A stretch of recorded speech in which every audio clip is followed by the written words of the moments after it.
Hi mga brad, welcome to my video. For today's video ay magtatanim tayo ng red hot F1 ceiling labuyo. So ang unang gagawin natin ay lagyan natin ng mga lupa ang 200 holes na butas, 200 na butas. So ganyan kabilis tayo maglagay ng lupa sa ating tree. Alright, yan ay 3 at hindi yan 4, just as 3.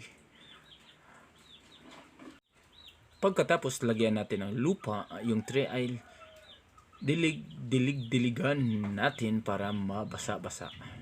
Yan ang diskarte para malambot ang lupa pag nilagyan ng butas. So yung butas po mga brad ay para lagyan natin ng seed ng red hot ceiling labuyo. Alright,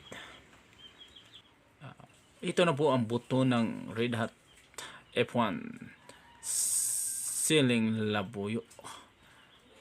Yan po, ilagay na natin sa ating mga butas sa lupa.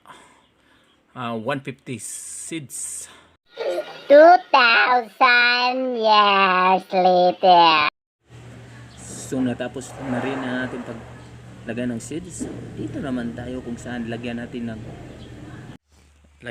ng kaunti-unting lupa na magagamit para maganda yung tubo niya. So dito naman tayo, yan, dandahan, at dito naman tayo ngayon tatabunan natin ang dahon ng saging. 2 weeks later.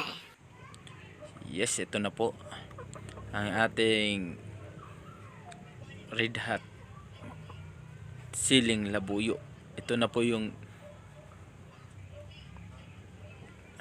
yes, maganda yung tubo niya.